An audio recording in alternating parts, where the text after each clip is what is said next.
Okay, so I'm recording this for YouTube so that you can go back and look at it. This is analytical vector resolution.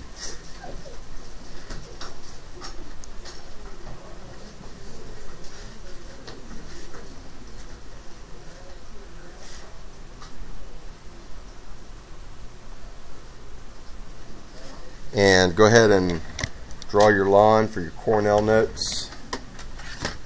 And then if you have any things that you need to translate into student talk, you can put that on the left-hand side. Okay, so you've already covered trig to some degree in geometry, and probably in pre-cal you probably go back over trig again. But one thing you found out was that the trig functions are based on the fact that the ratio of sides of similar triangles are constant.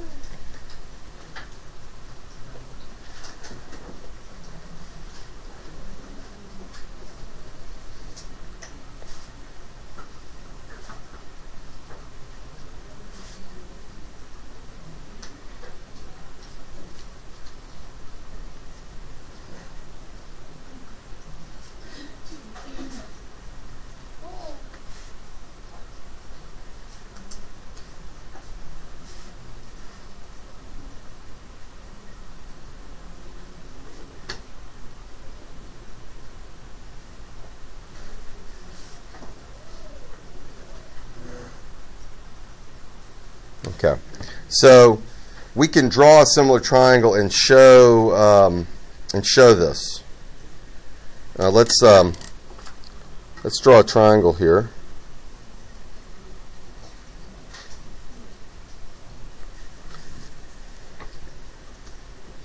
And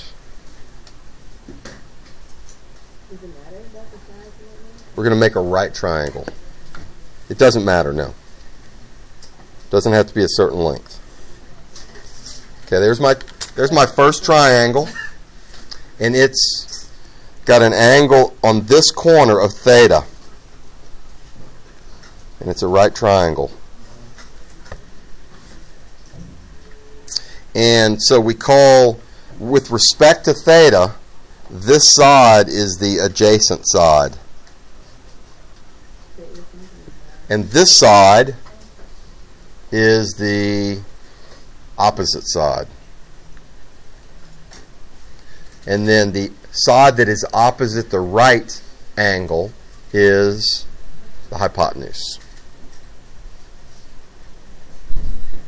All right? So we've identified the sides, and we can turn this into two triangles simply by drawing a line here. So we have a triangle inside of a triangle. Both are similar triangles. They have the same three angles. They have theta, they have this right angle, and then they have this other angle which is 90 minus theta. Okay, the same thing on the bigger triangle. Theta, 90, and 90 minus theta. So they're similar triangles. So both of these triangles have equal ratio of sides.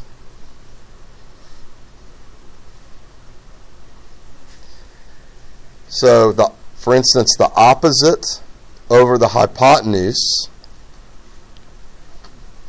for triangle 1 is equal to the opposite over the hypotenuse for triangle 2. In fact, any right triangle that has an angle of theta, any, is going to have the same ratio of opposite over hypotenuse. The adjacent side could be a mile, and the opposite side could be 2.5 miles, and the hypotenuse could be 3 miles. It could be a huge triangle, but the ratio of sides is going to be the same as these, as long as the angle is the same. So we define these ratios in terms of the sine, the cosine, and the tangent. And so the sine,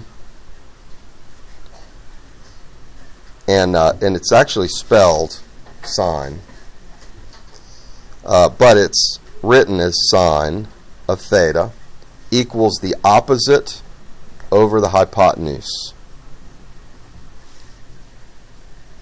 And the cosine is the adjacent over the hypotenuse. We can't see. And the tangent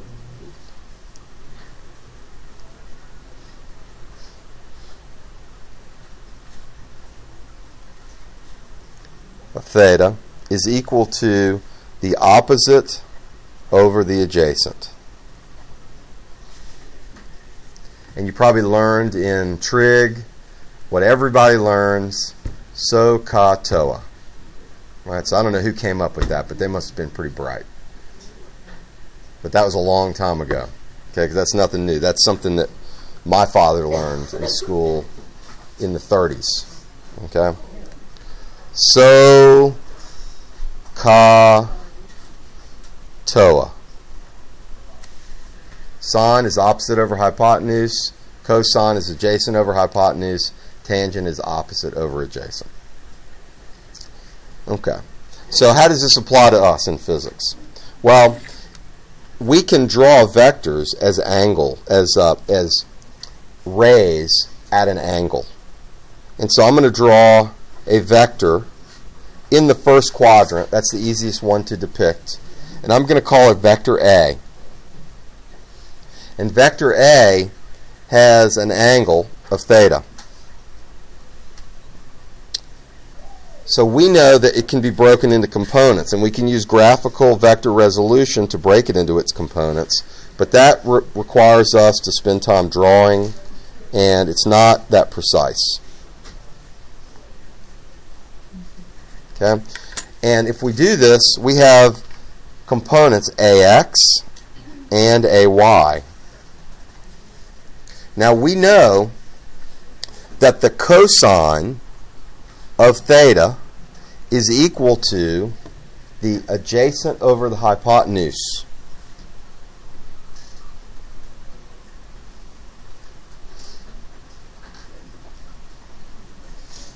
And that, in terms of this triangle, is equal to AX over A. All right? And if I want to know what AX is, I multiply both sides by A, and I get AX is equal to A times the cosine of theta.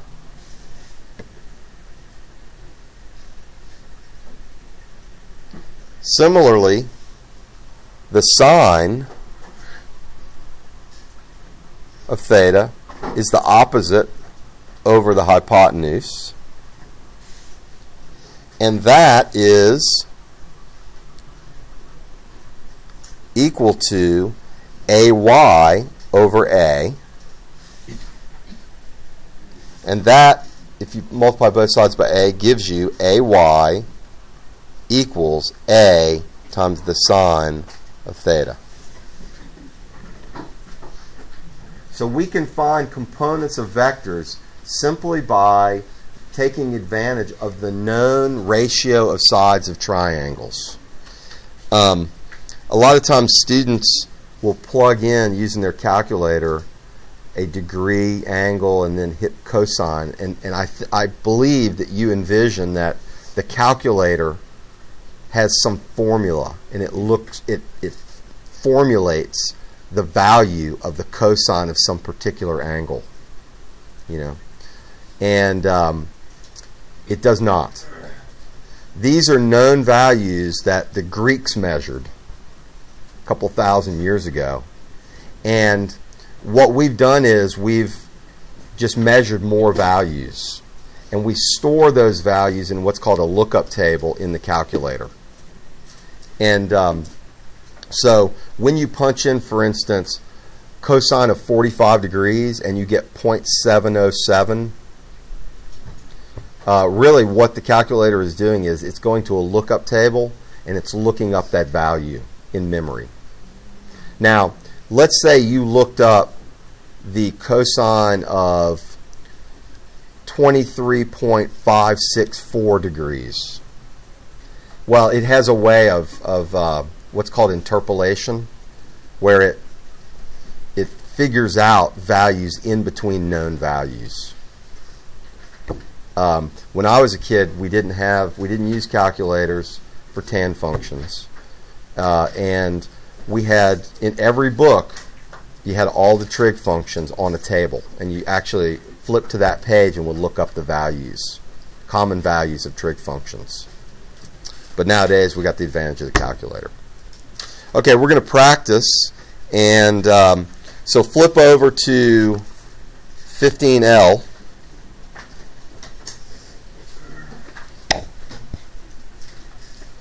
And the reason I gave you the bell ringer today, which was 8 meters per second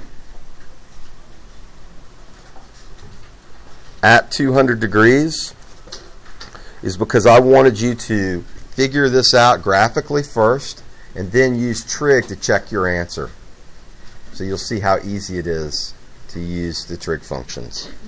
So if this is vector A, then I want to know what is AX and what is AY. So everybody take a second and do that.